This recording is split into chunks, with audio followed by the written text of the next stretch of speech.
Hey everybody, welcome to the PC Perspective Podcast. This is episode 236, being recorded on January 30th, 2013. I'm Ryan Shrout. I'm Jeremy Hellstrom. I'm Josh Waldreth. And I'm Alan Maldentano. And after listening to a couple of Debbie Gibson songs, we're ready to work our way into almost the second month of the year. Are you guys prepared for the fact that we are already 1/12 of the way through 2013? Think about it. I haven't even started my Christmas shopping yet. It's actually really surprising me. I just came to that conclusion as I was talking, and it's 11 months until CES. 11 months until CES, guys, Ken says. It's only 11 months till the next Consumer Electronics Show, which means it's only 5 months until Computex? Four? Ugh, okay. So yeah, we're going to talk about hardware. We're going to talk about PCs, maybe PC hardware. If you're new to the show, welcome. PCPer.com/podcast is where you can find all of the back episodes, audio, YouTube videos. You can go to youtube.com/PCPer and watch our videos that way as well. And then if you want to watch us record the show live for whatever reason, that's when you get the funny stuff like the Debbie Gibson intro. You may not see that in the recorded version. You can watch us as we record the show live at PCPer.com/live on Wednesdays at 10 p.m. Eastern, 7 Pacific. Let's say 8 o'clock where Josh is, and 9 o'clock where Alan is. So we cover all the time zones. Right? Yeah. So again, we were in the kind of the post-CES doldrums, I guess I'll call it, in terms of big releases. We didn't have any big releases. We'll talk with Alan on an SSD release that we'll have an article up later this week. Hopefully, by the time you're listening to this, if you're listening to the recorded version, some other posts that occurred, some other reviews that happened. These things actually occurred on the site at PCPer.com, the place where you should be visiting on a daily or if not hourly basis. We have power supply reviews coming up quite a bit in the next week. We'll probably have at least one a week going forward here for the next several. This one is a little bit, this is not the arc welding type that Alan likes to discuss. It's not a 1350 watt part. This is a 660 watt part, but it is 80 plus platinum rated, which means that it's going to be incredibly efficient, and it will run cool, and you'll save a little bit of money on your power bill as well. Now, Seasonic, maybe not as big a name in the retail space, but they are one of the top end for power supply manufacturers. They actually make power supplies for a lot of the guys that you think are really high-end power supply vendors. So it makes sense that Seasonic can really come through with high-end parts when they want to. This particular one is 80 plus platinum, proprietary circuit design. That means that they're not selling this to anybody else to resell. Fully modular, hybrid silent fan, 3 modes of operation, fanless, silent, and cooling, right? So it can run in a completely, it's not really fanless, it's just fan off mode. They don't actually take the fan out. So rated up to 105 degrees Celsius, which hopefully none of you ever reach. I'm not going to step through everything here.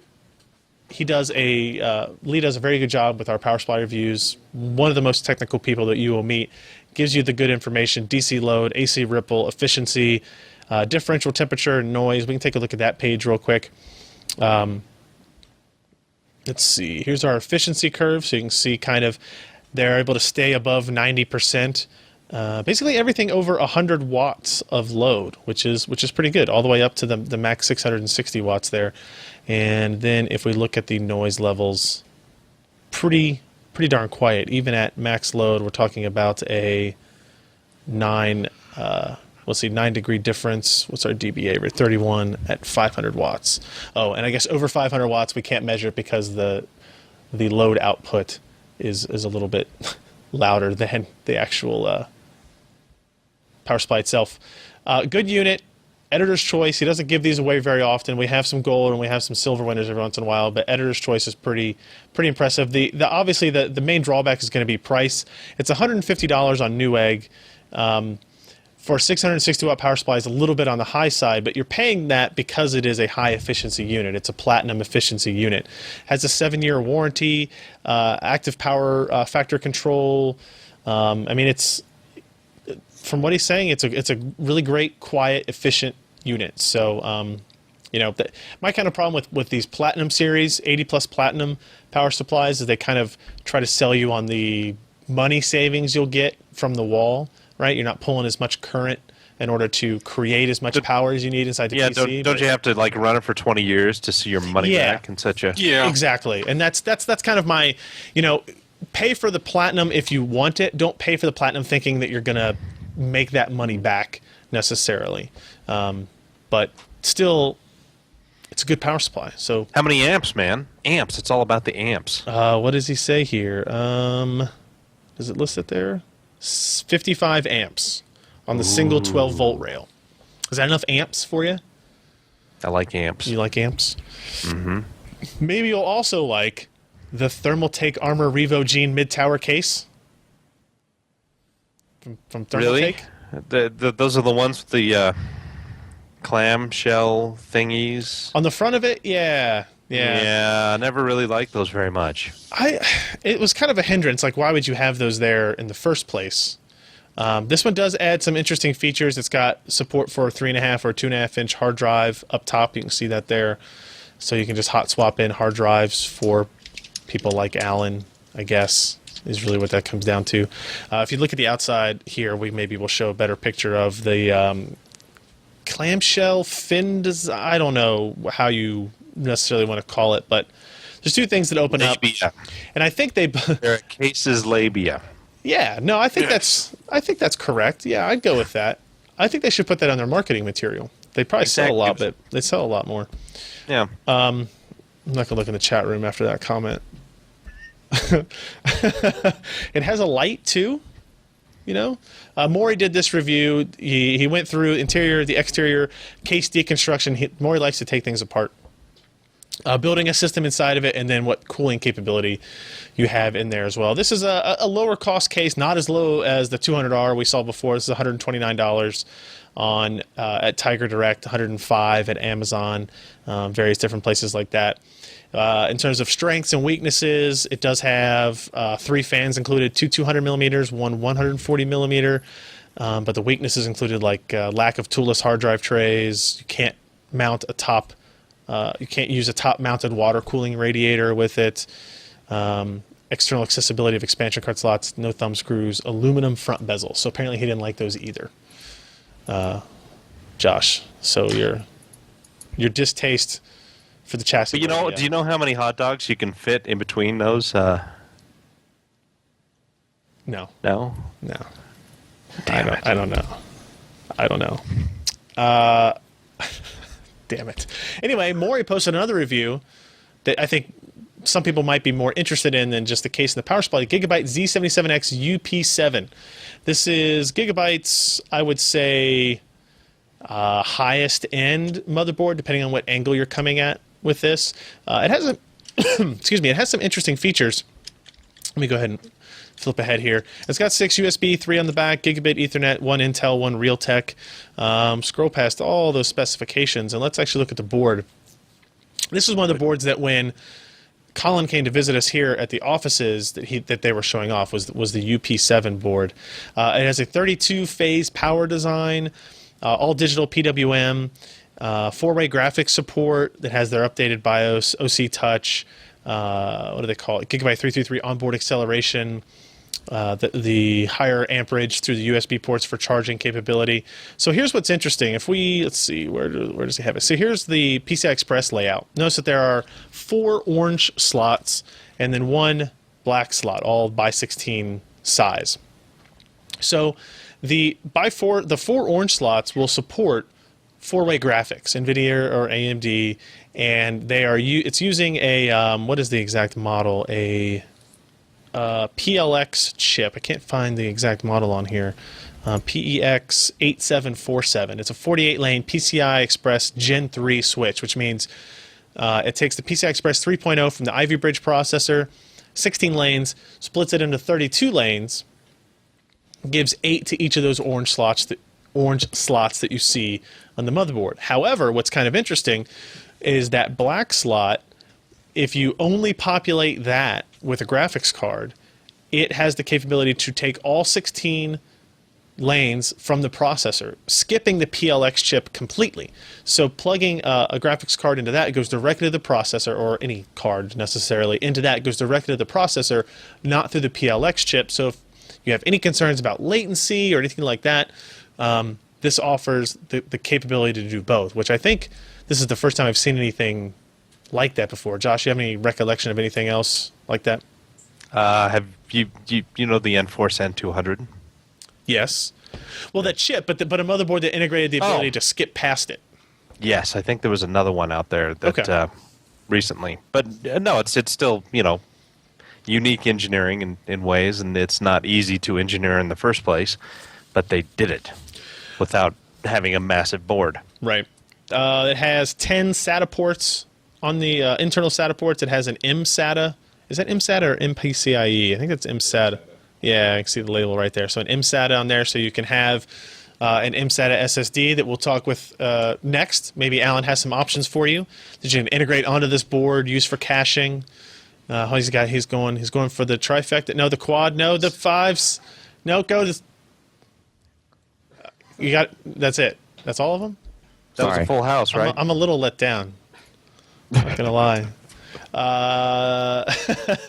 They've got. You can see here. They've got buttons. There's lots of buttons if you like to push buttons on motherboards. Plus and minus to adjust your voltages and clock speeds on the fly. Obviously, this is meant for overclockers, but it's also meant for just performance enthusiasts. You can see they include a 4-way SLI bridge, 3-way standard SLI, and then you've got your lowly single crossfire bridge down there as well. Oh, poor Crossfire. It has a integrated wireless, courtesy of an onboard. Actually, it's a PCIe by 1 card with a MPCIe slot on it. So you can, I guess, take that out and do whatever you want with it if you choose not to use the wireless on your motherboard specifically. Lots of accessories. You can see here they've got like the USB 3 front panel headers. They've got the leads for voltage monitoring if you wanted to do that kind of stuff. Motherboard deconstructed. I told you, Maury likes to take things apart, which he has done here. And here you can see here. There's the Z77 chipset. Here's the PLX chip. Here's all the power phase, MOSFETs, that kind of stuff. Chokes. Is that, you like that, Josh? Does that turn you on? Yeah, that's nice. Yeah. Makes you want to Doesn't go turn back. me on, but it's nice. Makes you want to go back and look at that Thermaltake case again, doesn't it? Yes. He looks at the bundled applications. We do some benchmarking. We do some overclocking. With the interesting thing with this was, on the overclocking segment, he actually got better results through the Gigabyte EasyTuner 6 applet running at 4.58 gigahertz on our, 3570K processor. He got faster with the overclocking, automatic overclocking software than he did with the manual overclocking. And Maury works on a lot of motherboards. I don't think he would claim to be a master overclocker, but he works on a lot of these types of products, right? So he's only going to get 4.4 through manual testing, but 4.58, 180 megahertz more with the automatic overclocking than with the manual. Josh, what do you think could be the result? Like, what could be causing that? Is it just little timings that maybe we're not familiar with or aren't exposed to us on the motherboard side? Probably they're timings that are just not exposed to us as end users. And the Gigabyte guys, since they've got like some 8 megs of space in there, that with the automatic overclocking, they probably have profiles that they automatically then adjust to, and they can clock the board up a little higher. It'd be interesting to see, some overall performance results as comparing the lower manual overclock versus the higher. You are going to see some interesting differences there. But yeah, I think it's just low level hidden settings that they don't want you to even look at, much less touch.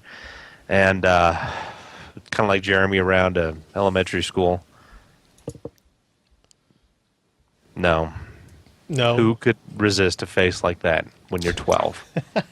Selling candy out of a van. Oh, yeah. Free candy, kids. I do have one beef. The Gigabyte board uses these new POW. How are they pronouncing it? Power Stage, or is it POW IR? It's got to be Power Stage, right? But it's spelled with an IR, POWIR stage, and that's what they're doing for the power regulation and that kind of stuff. And they actually You should actually, I don't know, we should have embedded it in this article now that I think about it. The talk that we had with Colin coming out here and describing the benefits that those power stage MOSFETs actually, I guess, are they actually MOSFETs still? They're all digital, but I don't know. We'll go back and link you guys to that video, but it's definitely something we're checking out. I mean, it's super on the extreme end in terms of this board was built for overclocking, tweaking, and that kind of stuff, and it's pretty impressive. It's pretty impressive tech when it's all explained out better than I can do. But this product actually also got an Editor's Choice Award. If I see if I can scroll down here and take a look. Yeah, there we go. Only weaknesses: CMOS battery placement. He didn't like the color scheme. I like the color scheme. I like the black and orange, but I'm a Bengals fan, so I guess that's maybe. If you're a Pittsburgh fan, you would not be so nearly impressed. And he does say that the lack of an accessible PCIe by 1 slot when all the by 16 slots are full is kind of a pain. But I think that's probably what's going to happen to you when you're going to do quad graphics, right? I think you should kind of expect that at this point. Yeah, maybe you might be able to put one at the top, but I think you start stretching into beyond ATX form factors at that point as well. So, all right, check out that review if you're looking for a high-end Z77 motherboard. Now, we're going to talk with Alan about a review that will be up shortly. It's not published yet if you're watching this live. And we're going to show you a sneak peek of the benchmark numbers as we talk with Alan about the Intel SSD 525 series SATA drives. And I think it has something to do with all those cards he was holding up just a second ago, right, Alan? Yes, all these SATAs. That is not a good way to hold static-sensitive devices, Alan. I hope you have your anti-static wristband on. Don't you know anything? Don't you have your anti-static wristband on? No, all you got to do is lick it first, then it's fine. No, he's got his socks on shag carpet. Oh, okay. Yes. All right. Fair enough. It's how you overclock an SSD. Don't you know this? Zap. All right, so it's been a while since we've seen SATA anything, actually. Right. And the last thing that we did see was, what was that model number? Oh, yeah, the SSD 310, which is basically NX25M G2-ish sort of thing that was just crammed into an SATA form factor. And that was only available in like a 40 and an 80 gig, and that was a couple of years back when we looked at that. Now, there is an SSD 525 series, which Intel seems to be taking pretty seriously as far as being able to provide all sorts of capacities on. So this thing has launched with a 240, 180, 120, 60, and 30 gig, which should be available retail-wise. Like you can actually, they should show up OEM style packaging, I believe, but should show up on Newegg and whatnot. And then there's also a 90 gig capacity that I think is going to be strictly OEM initially, and I don't know, it's kind of a weird thing we're looking into. So we reviewed those first 5 capacities I mentioned, compared it with the much older SSD 310 series, and also compared it against the Intel SSD 520 series, which was their 2.5-inch SandForce based. Now the reason I threw that one in there is because all of these 525 series are also SandForce based. Same exact thing, just sort of crammed onto an SATA form factor. And the performance is pretty darn close once you get into the higher capacities when you're comparing the SATA newer versions as compared with the larger 2.5-inch form factor version that launched last year, the same kind of SandForce unit. So yeah, performance pretty good. You're a little bit hobbled because when you cram these devices onto SATA specifically, you can only physically fit 4 flash packages, 4 flash chips onto the module. So, can anybody hear me? Yeah. Oh, okay, good. Just checking. I got quiet and the stream was laggy. All right. Yeah, so you take a little bit of a hit on performance, but it's really very, very minor when you're looking at the benches, which we actually have up. I don't know if you wanted to show them or yeah. Hold on just a second. Anything Which page you want to look at? basically, once you get up into the 120 gig and higher capacity, you're going pretty much full speed. When you try to go for the 60 and the 30 gig, which actually, let me look at it. I was going to say, which page do you think best demonstrates this? The file copy? The file PC per file copy test? The file copy is a decent one. The IO meter one is also a good one to look at. Okay. If you look at file copy, you could just see that all of the newer drives just embarrass the 310 series, Wow. which yeah. was, that older one back when the 80 gig was limited to 80 meg per second write speeds and such. So now this is a very much not hobbled version of it. It goes serial ATA 6 gigabit. It goes damn near full speed, and it's doing that all in this really tiny MSATA form factor, which is pretty cool. As long as the Ultrabook that you plug it into is able to, use all that speed and not try to hold back on you. Right. That's actually a pretty good spread to look at. You can see the IOs per second. It scales.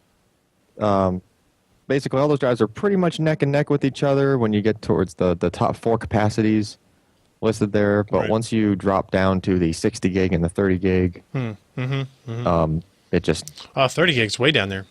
yeah, it is way down there, and that's because you have very little area of flash to work with, and I believe on the 30 gig that you had even fewer channels to work with as far as communication between the SandForce controller and the flash. When you get that small, it's just you're talking about where the flash dies. You have such a small number that you can't spread out the number of channels very far Tell as far me as how the about controller it. connects to them. Say again? Tell me about it. Yeah. So it was still pretty decent performance on the 30 gig. Don't get me wrong, as far as for a 30 gig MSATA drive. But when you compare it to all the other ones, it's just, it's like almost half, roughly. All right. And we'll have more on that. Maybe we'll talk about it for another minute or two next week as far as... Okay. Let me ask you this, and this may be something we come back to next week as well. Yeah. Is there enough market need for MSATA drives at this point to have these types of capacities, like a 240 gig? I'm trying to think. This is useful in Ultrabooks, right? Maybe in some cases, and not everybody's using. Most people that are buying Ultrabooks, maybe not most, but a lot of people that buy Ultrabooks aren't interested in upgrading it down the line.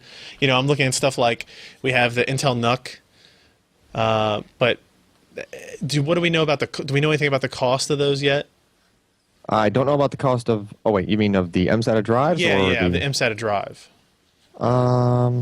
Just curious, because when we start getting into devices that utilize an MSATA form factor, do you really want to put a drive of that capacity in there, right? Because I have 180 gig in this one now, and I'm thinking, well, this is overkill. I'm going to have Alan send me the 60 or something like that, because for our purposes, we're going to use this for as a network attached storage device. Yeah. There's no point in having 180 gigs in there. For that, you're right. But what about caches on motherboards or things like that? Caches on motherboards, the 60 gig would probably be perfect, right? Because that's right at the limit for Intel's caching technology, how much it'll actually use.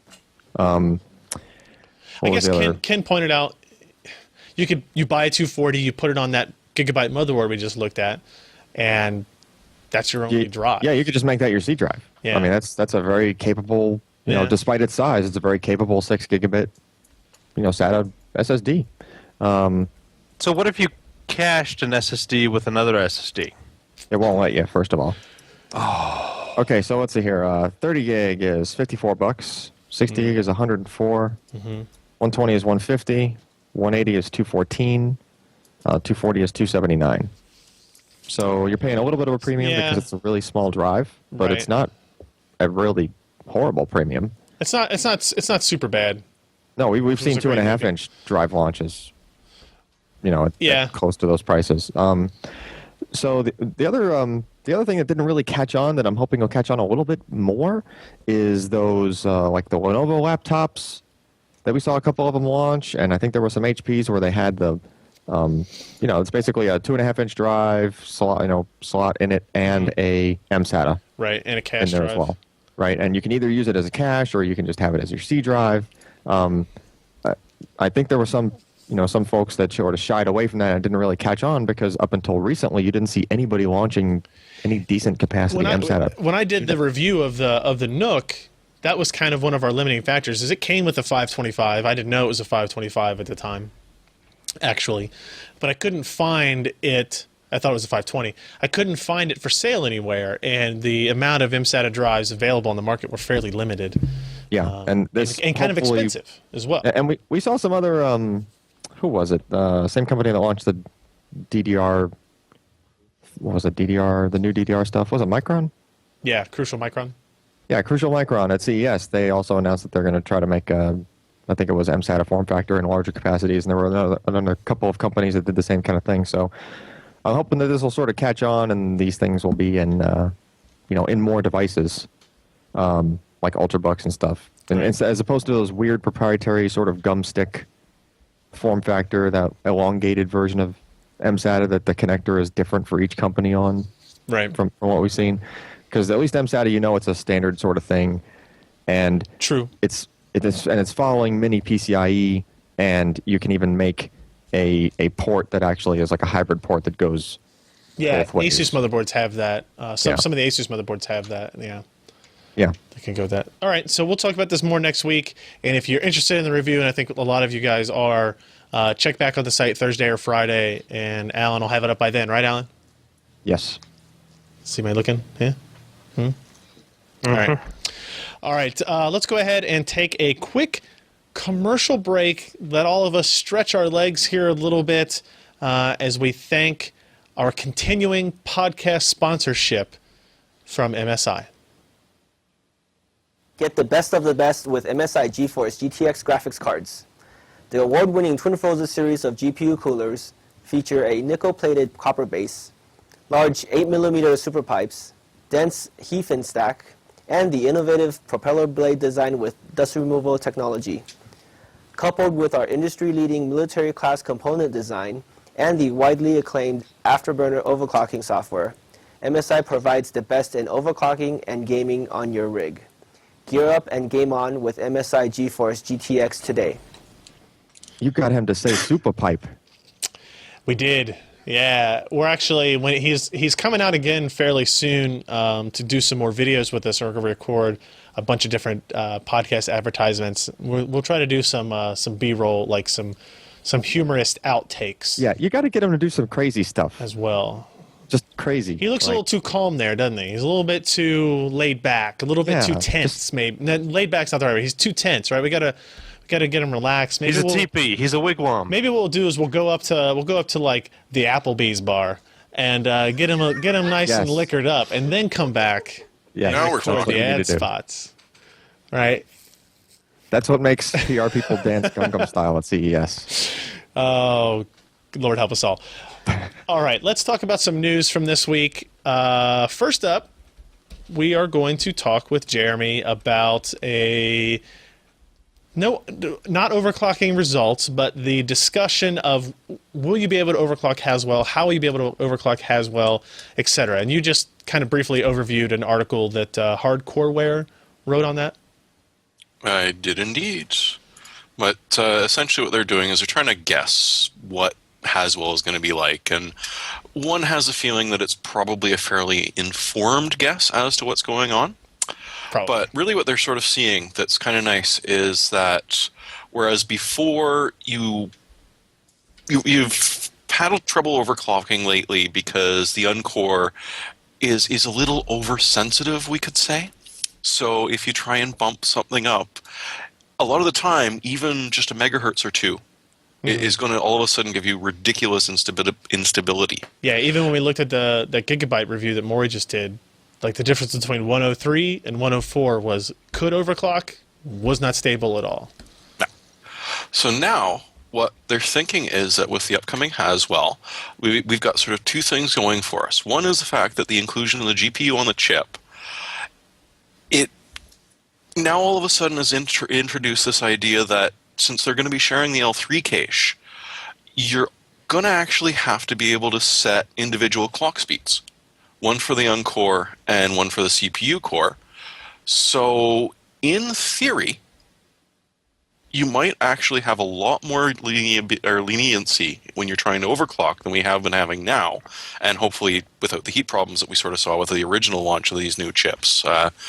But, it's interesting that the idea that a locked CPU may well again be overclockable, and thankfully Intel has been doing much better than they have in the past in providing unlocked K-series processors, Yeah. whereas there were a few years where it was really, really hard to convince Intel to get you a processor you could overclock.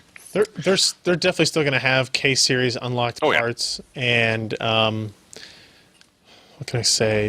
They have assured us, and thus I can assure you, that you're still going to be able to have at least as much control as you have today, and probably more, right? Because I think maybe last year, which wasn't that long ago, so we'll say 6 to 8 months ago, there were some rumors that you wouldn't be able to overclock it at all. And I don't think that's going to be the case. So And they're not all going to be ball grid arrays either. So No. don't worry. no, that doesn't appear to be a thing. So let's talk about this. This is interesting rumors. It's not news. We'll file it under rumors. Nvidia, they announced Project Shield. We'll talk about that in a second. They announced Tegra 4. Shield was odd because it's like a finished product. It's something they're going to sell directly to the consumer. This is not going through partners. This is not going through AICs or anything like that. This is strictly for them. And now there are rumors going around that Nvidia might be entering the world of white labeling tablets and cell phones for their Tegra-based products. So imagine, a white labeling is when a vendor like Sager, I think it's Sager. Tomato. that makes a bunch of laptop designs that are fairly basic, fairly routine, and then they sell small customizations, and then they'll sell them to AVA Direct, they'll sell them to iBuyPower, they'll sell them to Main Gear, and then Main Gear brands them in their own ways, sells them with whatever different configuration options they want to have, and that kind of stuff. That's white box, white label, that kind of thing. It's you make it, and it's basically sold to the consumer simply with a rebrand. White labeling, would we consider the AIC market heavily white labeled as well? Think of all the reference cards you get that are filtered between HIS and XFX, and then EVGA and Galaxy and all those guys. And the first 2 months of any new Yeah. NVIDIA card. Where everything looks the same except the sticker is different. That's kind of what a white label market is kind of like. So the idea that Nvidia would want to do this and decide to do this with cell phones and tablets is very interesting. Nvidia they really want Tegra to be successful, and they're tired of people not making stuff with their processor. They believe that it's good, and it's proved to be It's named after product. superheroes. Come on. Yeah, Wayne is out. Wayne will be out soon. So are we going to see an EVGA tablet? I think you will. I think you will. An EVGA phone, right? So the idea would be that Nvidia makes these designs for tablets. They make a 7, they make a 10, they make a 12, or whatever the hell they want to make, and then they make a phone with the 3.5, a 4.5, and a 5.5 inch screen, and they sell them to people who want to brand them, sell them, and support them. That they don't want to do, obviously. And so And you know who this really affects are those retailers and guys who can't afford to have an entire line that they will only make money with if they sell 1 million units. Instead, Exactly. they just order 50 to 60,000 of them from NVIDIA right. and sell them at, EVGA might be a little bit of a stretch. Actually, if any add-in card partner were to do it, I think it might be them. Look at Main Gear, look at AVA Direct, look at iBuyPower, look at Puget Systems. Those guys that are in the systems kind of world already, and would be able to maybe offer a tablet with their branding on it as an add-on to their system or as a standalone product. I think it could be really interesting to see what this does to the market. In the cell phone world, I'm more interested to see what it does in terms of BYOD, bring your own device to these networks. Are they going to be able to sell a CDMA version or an LTE version with anybody's support, or will they be limited to GSM, kind of like the Nexus 4 does now? Now, this is something that they're, according to the rumors, would be starting in the June timeframe. So maybe some things will change and make that a little bit more flexible. But imagine now, I think what this would do is help bring prices of these products down. So the Nexus 7, very popular part, but if you could get that same chip and a lot of the same hardware for $50 less, if you could get a Nexus 4 or Nexus 10 size tablet with a Nexus 10 type screen, but with a Tegra 3 or a Tegra 4 in it, and actually be able to buy it because it's in stock, that changes things a little bit. It's an interesting thing for them to try to do because no other SoC vendor really does this. You know, Qualcomm, they make reference designs, but they don't, that I know of at least, make designs to directly sell to people that want to sell them on the marketplace, right? TI never did that. Who else we have to worry about here? Intel, yeah, Samsung. They don't, you know, Samsung's kind of a little bit of a different thing because they're so vertical. They make everything. They can make everything in their own products, but you know, Intel. Chromebook, cough, cough. Right. With like Clover Trail, Intel's not going to make their own white label devices to sell to people to get out on the market. They're going to depend on people like Acer and Asus and HP and whoever to make these devices. I think it could be really interesting. I don't know if they risk pissing off some of their, you know, customers like Asus and Samsung. Or does Samsung use any Tegra products? I don't know. But I think what they're trying to do is address, we want our chips in purchasable items earlier than the product design cycle is currently permitting, right? They don't want the fact that the cell phones take so long to come out. You know, what was it, last CES they announced Tegra 3 phones, right? And it took 8 months, maybe more, for them to actually become available, and then they're not even relevant really anymore because some of the feature changes and stuff. They don't have LTE, things like that. You know, there's a whole lot of things at play. I don't know. What do you? Anybody have any thoughts on this? You know, Dale potential Poco makes strategy? a good thought there. You know, Dr. Dre, tablet and phone. He cuts out the middleman. No more HP. No more HTC. He's got the Dre phone. Finally. I know. You want one. I think if I could buy 20 of them, I could probably sell PC Perspective branded tablets.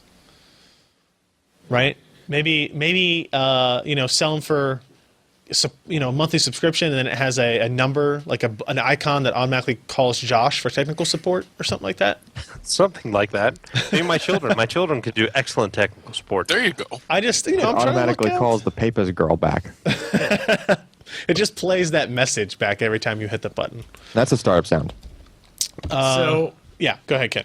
they may get away with tablets, but if they do phones, they're not going to be sold in America. Like if an EVGA phone comes out, Well, it's just not going to be. Google does it. It would have to be, like right now, Google's doing that. Google barely does it. They're doing it, and they're selling out every Nexus 4 they make. Yeah, Right? but And they're a little bit of a you know, they've got a little bit of power. They got a behind little them. bit of power on there, but I think because I mean, basically what you would get from Nvidia is a reference phone that could run any version of Android that's out there, right? And people want that. That's what people want. Now the complication will be, can they get it on the network that they want to get it on, right? With the data speeds and the data plan and the connectivity that they want and that kind of stuff. But I'm all for. I think eventually, if we just start vomiting phones onto the market. Isn't that what they're doing right now? No, I they're think not. I've seen that movie before. No, they're picking what phones put on. But if we just start throwing crap out there, right? Eventually, the Verizons of the world will say, okay, there are tens of thousands of phones being sold that are going to only T-Mobile or AT&T because they still have GSM support. Maybe we'll allow a BYOD, Yeah, but right? And but that's what I want to see. there are. I want to see that too. But there are obviously reasons why people like Lenovo who sell phones in China, Asus who sells phones in Yeah, Asia. but they don't have a CEO like Jensen who doesn't give a shit about anybody, any other companies. Not giving a shit thoughts. about anybody doesn't really help you. Remember Can of Whoop Ass? Maybe he opens one on the cell phone markets. Let's do it. I like it. Now the last I one like didn't it. work out very well, but this one could be the success story. This could be Can of Whoop ass too. Can of Whoop Ass. Jensen don't care. Jensen don't give a shit. Jensen don't care. Let's see what else. If you're interested, Crysis 3 beta is live. Crysis 3 multiplayer beta is live and openly available to anybody. All you have to do is run Origin. I'm sorry, Alan. You have to run Origin for it. But you can You go to the store, you go to the demo section, and you can just download and install it. I don't know. Is there an end time to the multiplayer beta? December 21st. What? No. But the game comes out February 13th. No. Yeah. I thought it came out the 19th. Whatever. Something like that. February 13th. I think February the 13th 19th. is when the beta ends. Okay. Okay. And then it comes out. So the game comes out, I think, February 19th, so it will go for a little while. We played it for a little bit last night. If you want to go watch me get utterly destroyed in some Crysis multiplayer, you are welcome to do that. It was, I blame it on the fact that I was playing on a system where I was only getting 30 frames per second. Unplayable. Unplayable. Did you not have enough good video cards around there? I only had a GTX 680 in there. And I was playing at 1080p. And all you got was 30? Well, I had VSync on, so it dropped from the 40s to 30. Oh, great. So now I got to upgrade again, is what you're saying. Yeah. Be prepared. It looks good. I mean, it's visually very impressive. There's a little bit of crap that happens when you're looking at foliage indoors, like in shade, with anti-aliasing. That's not very good. It's actually really bad. But everything else looks really good. Did you report that bug? I If you did. didn't report the bug, you might get in trouble. No, that's SimCity. That was SimCity. So we did a live stream of this the other day. Was it yesterday? Yeah, and we recorded it, and you can go watch me get slaughtered. But the image quality in the video looks okay when you stand still and the bitrate has a chance to clear everything up. But when you're moving around a lot, it looks better than what this, the gameplay footage we're sending out over the stream, especially for the podcast, is looking, because we recorded the stream, transcoded it, uploaded it. Now we're playing it back through YouTube to a stream back again. So That will in turn be transcoded and uploaded to YouTube. Yes, that is correct. So if you're watching this recorded on YouTube, you're going to get a copyright takedown for your own prior. I hope I post. do. That would be amazing. So yeah, it looks good. Here's the part that annoys me. See this screenshot? Uh-huh. It don't look like that.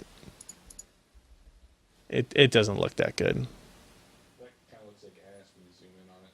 Yeah, now it looks more like that. So it's fun and it's free. There's 2 game types. There's 2 maps. Just, you can download and give it a shot. I think it's only like 3.5, 4 gigs total download or something like that. So give that a look. Now it's time to bring in our Canadian to talk about the very serious issue of RIM. No longer being called RIM, but being run by Alicia Keys. Jeremy? Yes, that's probably the most disturbing thing, is that they're carrying on with the idea that, we'll just find somebody famous and we'll put them in charge of something. I have to say, I was watching Anand's tweets, and he had a really funny one that said he felt totally ill-prepared. He did not prepare any questions for Alicia Keys. He did not know ahead of time that he needed to do that, because she was part of the Q&A session. So was Will.i.am busy? No, Will.i.am is a futurist. He can't be working with old dying companies like Blackberry. And in other RIM. news, Kesha was now named CTO of Yahoo. That might be an improvement. That's what I was saying. It couldn't be much worse. So, Jeremy, what happened? Anything interesting that we want to talk about real quick, or is it just RIM changing its name to Blackberry? Oh, no, we saw the first 2 models. We saw the all-touchscreen Z10 All right. and the much more recognizable Q10 with the Q meaning QWERTY. So, hey, it's got a keyboard on it. Ooh. Which, for us that actually like Blackberries, that's what we like, because touchscreens can be annoying. Yeah, okay. They both have the same specs inside. They've stuck with the Qualcomm Snapdragon. In this case, it's an S4 Plus, so the same thing that you'll get in the Nokia Lumia 920. It's a dual core, so it's probably going to last a little bit longer than some of the quad-core phones that are out there. 2 gigs of RAM internal and 16 gigs of storage integral to it, along with expansion slots, so that you can pretty much slap in as much memory as you want. The big difference between the 2 are the full touchscreen obviously has a larger screen. Mm-hmm. It's 4.2-inch LCD. It's a 1280 by 768, which, screw you, Apple. It's better pixel density than your iPhone 5. The one that is the best ever. The Q10 has a very odd resolution of 720 by 720. I like squares. Yeah, well, hey, it's just in case. But, I mean, apart from that, we haven't really seen a lot about it. They have umpteen billion apps, every single one of which starts with Blackberry. The Blackberry Balance, Blackberry Movie, Blackberry Balance, Blackberry Switch, Blackberry Storytime, because, every business person wants to build up a story mode for their work phone. So, how is your retirement fund looking today as opposed to... Well, it was down. Stocks were down by about 6 or 7% this morning when it first launched. Part of that might have been because they picked the two most awkward people possible to deliver the speech and the introduction. Neither of which had a Canadian accent. It was a little surreal, but it could be a good thing. It's probably a little bit late for them, and frankly, I think they're a little bit silly focusing on the phones and not focusing on the operating system, focusing on the security, which is what we like, especially in these days of bring your own device, where people are bringing in Androids, which they're sort of going to be the thing to hack over the coming year, and there's not really much we can do about it. Whereas with the Blackberries, we can lock that down, and no, sorry, you can't install that app. So, Yeah, it's going to be interesting. And I think until we start seeing these phones in action, it's going to be hard to say whether this is actually going to save BlackBerry or Alicia Keys. Alicia Keys was the one trying to do the saving. I saw the Verge video on it. The operating system looks interesting. It's all about the apps. Yeah, 70,000 at launch for some reason. Yeah, he said in his review that it looked like 69,000 of them were crap. I would suspect which is probably pretty accurate. Are they still doing that Android app emulation? And they are still doing Android app emulation, and it's very slow. And the version of Android that it emulates pre-installed. The version of Android that it emulates is 2 point something. Wait, emulating a Java VM slow? Yeah, go figure. But it's I'm hopeful. I loved my Blackberries when I had it. I had a Blackberry until fairly late into the cycle. Like I was kind of one of those people that had both. I didn't use them daily, but I would take my Blackberry when I went out of town for work trips, especially when I went out of town for international trips, and that kind of stuff. And I still think it's the best mobile typing. Mobile typing on a touch screen has still never been, as long as I've done it now, has never been as good as what I could do on a full QWERTY BlackBerry. And for most people, the BlackBerry is an email device more than it is a phone. Yeah. I agree. So maybe they'll catch fire, and if I buy a Z10, I won't, or a Q10, I won't be mocked and stuff like that, and I could try it. No, Ken says I'll no. mock you. Ken will still mock me. Yeah. Screw you, Ken. Come on, that was the first smartphone you ever let me borrow. It was. And I've got all those text messages. I took some great pictures in the bathroom with myself. I got all those text messages between you and your wife still saved on it. Oh, thank God. All right, let's talk about Nvidia Shield again real quickly. Nvidia posted an interesting blog today, interesting post about the development of Project Shield and the fact that it went from an idea at a conference table to the CES announcement in less than a year. And I don't know if that condemns the idea or makes it more brilliant. But it was definitely interesting. So they were talking about, let's see, in less than a year, Shield has grown from an idea dreamed up by Jensen, Tony, and a handful of others to a conspiracy involving hundreds of gaming fanatics across every department in NVIDIA.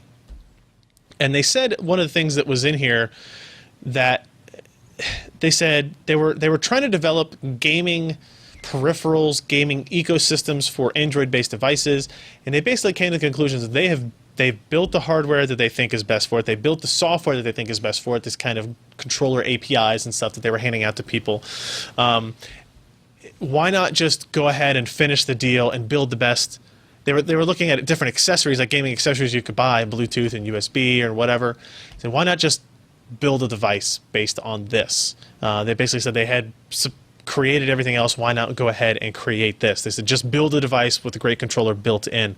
The first prototype, assembled in early 2012, was little more than a game controller fastened to a smartphone with wood.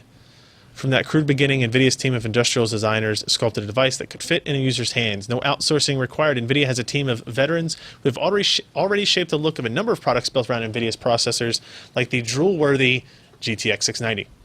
Which will obviously be in the next Shield. I think it has to be at this point. Yeah.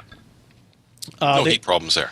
You know, they talk a lot about just basically eating Kentucky Fried Chicken, late nights, 14-hour days, people basically moving to finish this project in the last couple of months. One interesting detail came out. Apparently, maybe this has been out before, streaming games from PCs equipped with NVIDIA GeForce GTX 650 or better GPUs puts cutting-edge games on Shield on day one. So I didn't know that there was going to be that specific requirement. You have a GTX 650 or higher. I guess it kind of makes sense. You go below that, what the hell are you doing? Of course, as Ujesh Desai put it, when cynical gamers ask the eternal question, can it play Crysis? NVIDIA will have a simple answer. Yes, it does. It makes me so angry. So, Nice. reading this, Yeah. if you go back to that first paragraph you quote about the first prototype being a smartphone with a controller glued to it, Yeah.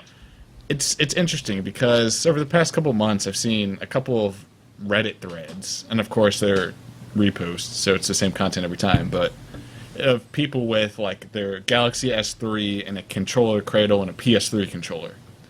And if you start going through those comment threads, you see just a bunch of people interested in how they did this.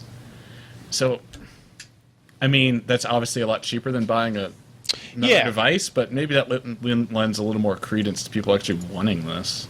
But I think that maybe, but I think it's more interesting because you're using a device you already have, Yeah. right? And you just have this accessory that you use sometimes, as opposed to having a device that is as a permanent thing. You know, the whole. I encourage everybody to go read the blog post. It's actually pretty interesting to get a little bit of behind the scenes on. I think it was as early as 19 days before CES is when they got their final revision back, where they were actually started handing them out to people to test and all that kind of stuff. It's a little bit overly marketing-ish, right? They're definitely trying to sell their product. And I say here at the end of it, with such a tight timeline, I'm curious to see if they'll be able to meet. The fact that that went from almost not happening to less than a year production at CES, demo at CES, their goal of Q2 2013 availability is pretty damn aggressive. And also, many lines in the blog post are obviously meant to temper the fact that NVIDIA chips will find their way into exactly 0 consoles this generation. And it is becoming more and more obvious that Shield is a reaction to that fact. Anybody agree or disagree with that? I Since some think don't care. it's somewhat agreeable, but I don't know. That seems like almost throwing. I can't even find a great analogy for Yeah. this. It just is because I mean we're looking at PS3, PS4, Xbox, whatever they call it, selling millions and millions, and how many of these are Nvidia going to actually sell? I don't know. Something else that they said during CES, they said, I think it was during our hands-on session with them, they said, we really think that game developers are going to focus on Android and mobile platforms as a primary almost, right? They're saying this is growing so enormously and so quickly that we think game developers are going to put a focus there or stronger emphasis on mobile platforms. Kind of saying, to me, I get the impression they were saying gaming consoles are not going to be as important in the coming years as they have been in the previous years. And I don't know how much of that I believe. I don't know how much of it I think is sour grapes, that they're not in any of that stuff, and so they kind of have to force this other direction. Would they be saying this type of thing if they were in the PlayStation while AMD was in the Xbox again? Obviously not. So Well, just look at how the modern consoles have evolved over the past 6 and 7 years, Microsoft has the constant, updates to it. I mean, how much more functionality in terms of a home media system, communication system? You've got the Kinect added to it.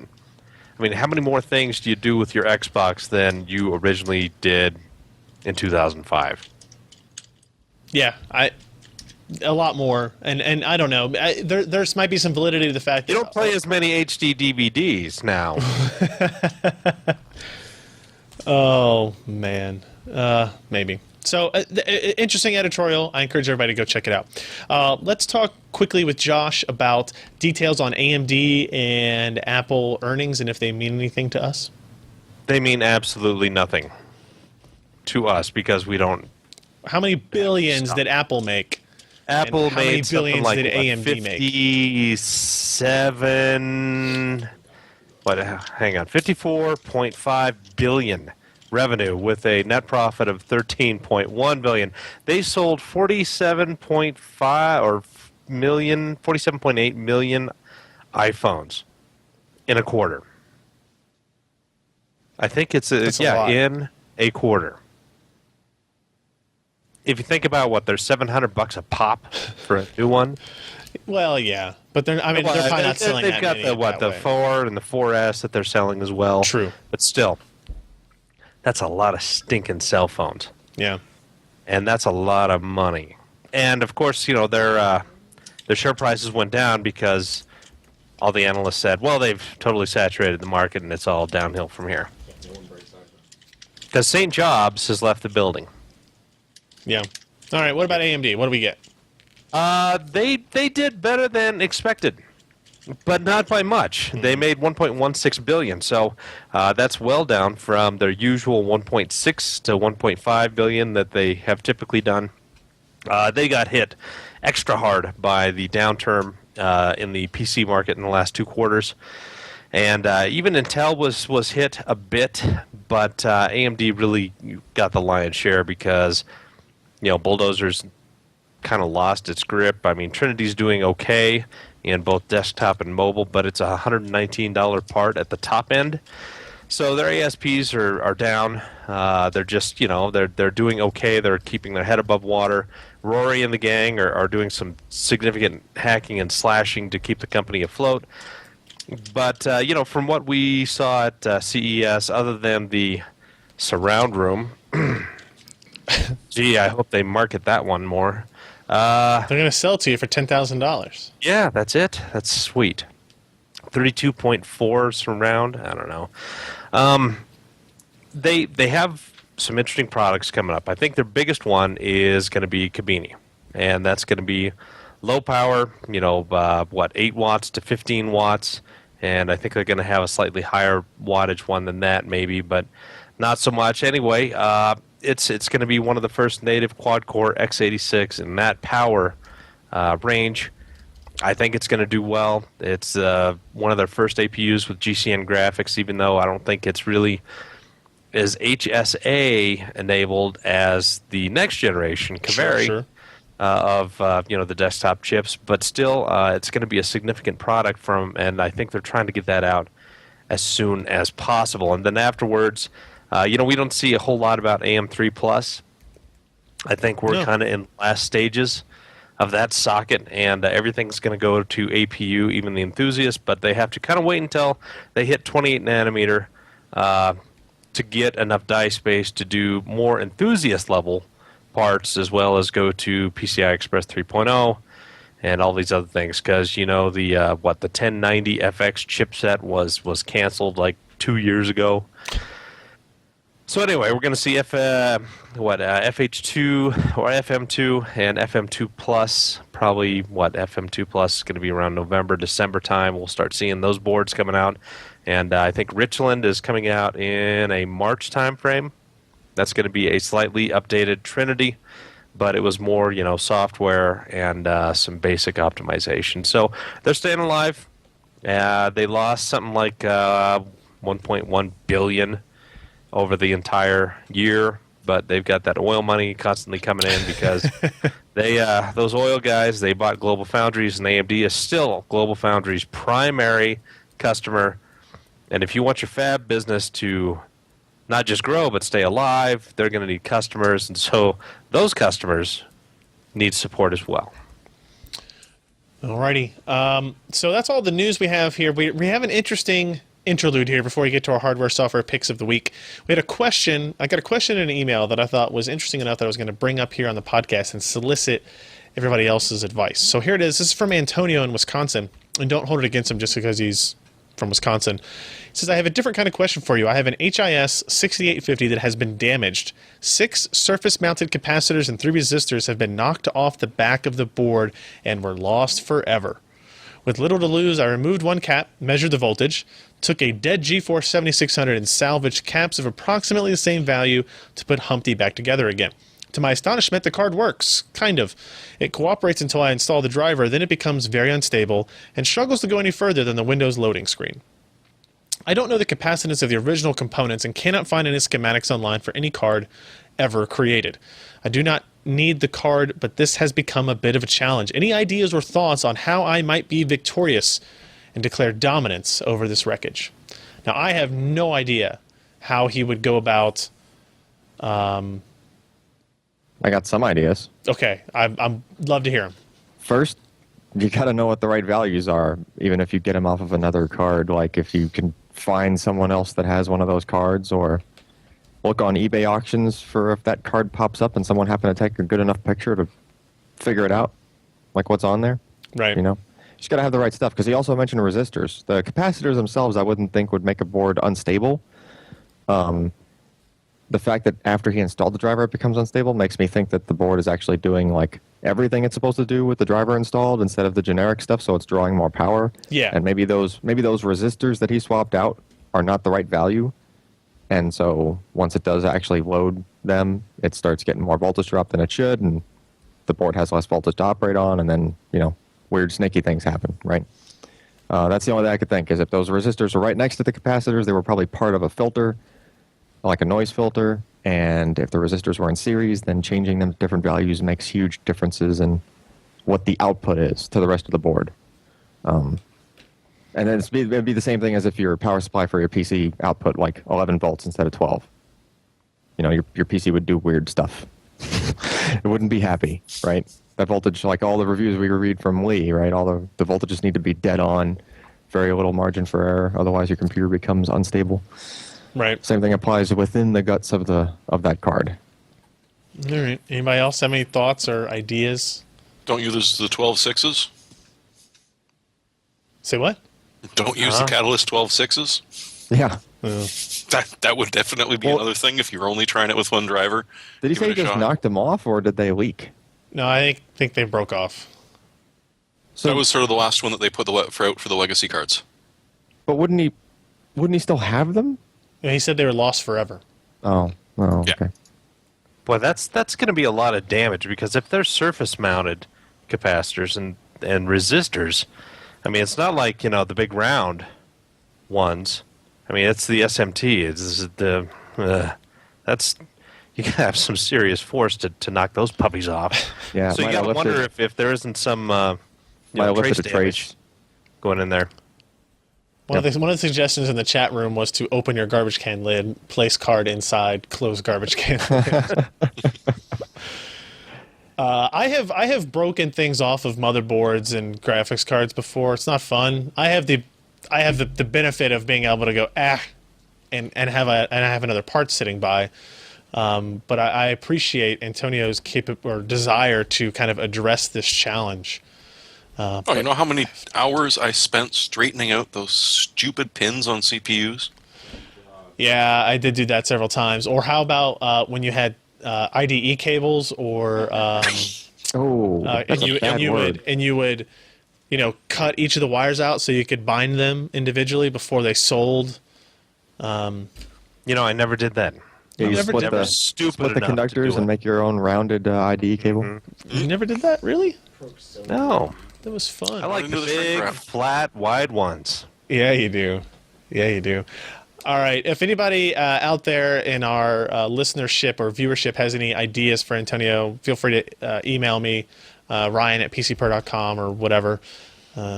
Actually, not whatever. Ryan@pcper.com. is probably what you should do. So let's go ahead and get into our software hardware picks of the week. So first caveat, I don't have any links for my pick, and it's not even really an official pick yet. This is a tentative pick. I just wanted to have, it's the only thing I had sitting around that I was new I hadn't showed off yet. So this is a Zotac Nano with lots of fingerprints on the top of it. You can't see them. XS8013. Now, it's an 8013.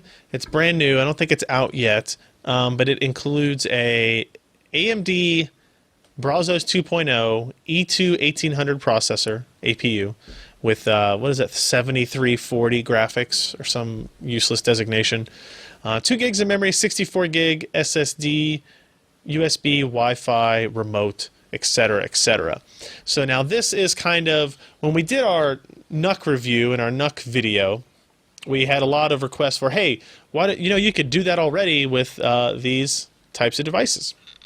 So we happened to get one of these in, and they're very similar in size. The Zotac's a little bit smaller. It's a lot lighter, actually. It has two USB 4.0 ports. It's amazing technology. It has 2 USB 3 ports. It has Ethernet. It has 2 more USB ports. It has integrated wireless on a dongle that it comes with, HDMI power, and then it's got eSATA and USB up front and that kind of stuff. So initial reaction is this processor's not very fast. And the GPU, But does it overheat? it gets pretty warm, and the fan is noticeably louder than the fan on the thing. But I don't know what the cost of it is yet, because how much did this cost when we built it all? $600? Once we put all the hardware inside of it, it's probably $600, and this might be closer to $300 or $250 or something like that. So we're gonna see. I was hoping that the Brazos 2 CPU would impress me a little bit more running Windows 8 on here. It's not overheating and crashing, but it is not the fastest. Slow. I guess we'll say. So we'll see. The benchmarks won't be pretty. We'll see how the usability of it goes. So we'll move on to our next users. Now, hold on real quick. Knight Rider, our graphs are fine. We are not peaking out on bandwidth. If there's an issue, it's you. Sorry. Let's move on to Jeremy. What pick do you have for us? Well, what possibly could go wrong if you wanted to take a pair of Tesla coils and turn them into speakers that would work with your iPod or laptop? I mean, if you haven't run into the fact that you can make Tesla coils into speakers, you are really, really missing out. But in this case, it's a nice little home project. It's relatively simple if you've got at least some electronics experience. Runs on 3 AA batteries, and it plays Duke Nukem just fine. So it's not going to kill you, right? Well, probably not, but you'd probably be unhappy if you licked it. I'm unhappy about licking a lot of things, so... Yeah. So, hey, why not? It could be fun.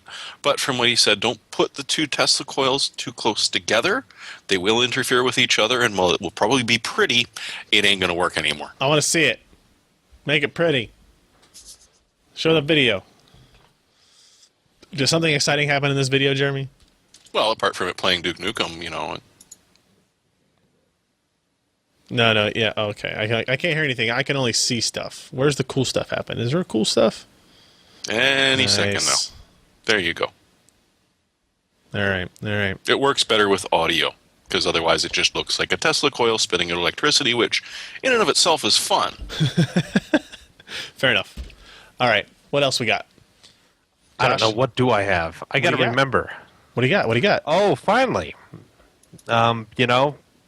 Even though id Software never released their stuff for Android, Epic finally did. And the first fruits of this labor is the Epic Citadel, which I downloaded on my phone, and I ran it a little bit, and it looks really nice. So it's Unreal Engine 3. They're finally porting it over to Android, and hopefully we can see a few games, because, that Infinity Blade that I've never played, and nobody else on Android has either. I ran, and it was about, an averaging of 42 frames per second at, high performance mode. How And fast? this, How smooth were those frames, Josh? It was actually surprisingly smooth. I didn't notice a lot of frame raping. Good, good. Frame raping. Yes, Gotta keep frame an eye on raping bad. So yeah, it's downloaded if you got an Android phone and you want to see what that looks like. It's got a benchmark mode. it. Ooh, Get cranky with it. Look at that average rating, 4.7. nice, nice. And last but never least in our hearts, Alan. So, say you were replacing capacitors on one of those boards. Say I What's was. funny is this was my pick before I even read the. Nice. that I will email. vouch for that. That is correct. Okay, so Weller makes this little. I got this at Lowe's. It was like 20 Look, bucks. that handle is contoured for her Yeah, pleasure. no, it's not what you think it is, Josh. Isn't this because the that- opener you had yesterday or because last that week? would hurt. No, this is just battery-powered soldering iron. 4 AA batteries. You put it in a thing, Double A and that's batteries. it. It solders. How long It's do like- those batteries last? Does it solder like the wind? They say it lasts. Actually, I don't know how long they say it lasts. 73 and a half seconds. That's what I was thinking. No, I did. It's only got 2.5 I've actually stars. done a decent amount of soldering with this thing Did you do so your far. research? I mean, I did. The lights and stuff. The So room. lights. I have a battery. What the heck is Just going don't get on? it mixed up with other battery operated. I have a battery operated Yes, I could soldering make iron Brett as well. Very unhappy. Yeah. I have a battery operated soldering iron, and my issue with it is it takes too long to get hot. This takes about like 10 seconds. That's too long. That's annoying. What? It Ain't is. got time for that. I ain't got my finger starts to hurt from holding down the button for too long. How long would it take you to find the soldering iron and all the extension cords to plug in to try to Extension solder cords? overhead lighting in the ceiling? Well, I would go to the place in my garage where the extension cord is. I don't know. Or solder stuff on the car? I don't usually or stuff. solder stuff on my ceiling. I'm usually soldering stuff at my desk. Well, if you're if I'm doing soldering LED stuff, anything. lighting on your ceiling, then I'm you just need saying, the soldering iron. It's I portable. have a battery operated one that's from some scientific outlet depot, and I've been debating getting just an AC one because it doesn't get hot enough fast enough for me. Well, I don't know. Or fuck This those batteries. works pretty darn good for me. Yeah, It's still on the same I set would of be four curious that I about put in the when I four first bought it. batteries. I am curious about that because I do feel like I don't know how the one I have is fairly old now. I don't know how many charge cycles it's been through, but it doesn't. It seems to not last very long. Does it have a light on the end of it to point at the soldering iron? Yes, it does. If you turn it on, it. Yeah. Okay. Good. Good. It burns. It burns. Is it warm yet? Is it warm yet? Is it warm yet? Yeah. Okay. So hold it in your hand hold the tip with your fingers. Oh, yeah, and turn it on and, Turn see it how long on until it and burns. see how long until you can't hold it anymore.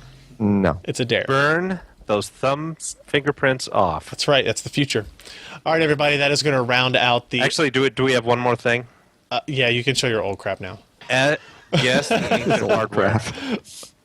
Ancient hardware. What is it? A video card that never had functioning drivers. ATI. Close. It's Is that the All-in-Wonder? No. Oh. I don't know. Is it older or newer than the 9700? Older. I don't know then. 8000 series. It's the 9000. It's their kind of bastardized version of the 8500. One day I'm going to remember to go through my Radeon closet and bring in 9000. random crap. What? I won't, but maybe one day. I said maybe one day I'll remember to go through my closet and bring in random crap. That would be good because I've got a lot of random crap in my life. And not just hardware, ladies and gentlemen. Yes, just hardware. All right, now anybody else have any old stuff they need to show? Okay. Is Ken going to be a That's smart what you're ass to sup- just show a picture of me again? That's what I was waiting for. He was supposed to just flip over and show There it is. Josh's Old screen stuff. again. He wasn't paying attention. All right, everybody. That is going to wrap up the show for this week. Thank you, everybody, who hung out and watched on the live channel, pcper.com/podcast. That's where you need to go. Check for our back episodes. Find the subscription links for the RSS feed, for iTunes, anything like that. You can also check out the YouTube channel, youtube.com/PCPer. And if you want to watch us live, if you didn't get a chance to watch or you showed up late here, PCPer.com/live. is the place for that. 10 p.m. on Wednesdays, 7 p.m. Pacific, and all those other places. Do the math yourself. I guess that's it. I was going to say, we keep the schedule on the main page at pcpro.com. On the right-hand side, you'll see upcoming events listed there. So we'll have the podcast listed, any game streams we're doing listed, like we did one yesterday.